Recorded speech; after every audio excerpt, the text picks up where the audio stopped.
สวัสดีครับวันนี้เชฟหมีมานำเสนอเมนู สลัดผักผลไม้กับไข่ม้วนเรามาเริ่มต้นทำไข่ม้วนกันเลยตีไข่ให้แตกแต่ไม่ต้องตีจนเป็นฟอง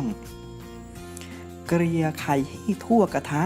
เพื่อให้ได้ไข่แบนๆเพื่อที่เราจะมาทำไข่ม้วนกันน้ำมันเชฟก็ไม่ใช้เพราะใช้กระทะ Korea King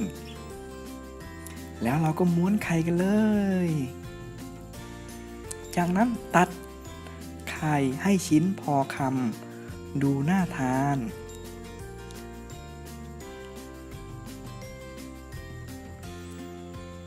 จัดผักและผลไม้ให้หน้าตาดูน่าทานเลย ใส่สลัดครีมลงไป แล้วเราก็ได้เมนูสลัดผักผลไม้เมนูอาหารสุขภาพมาชิมกันแล้วเจอกันใหม่ครับสวัสดีครับ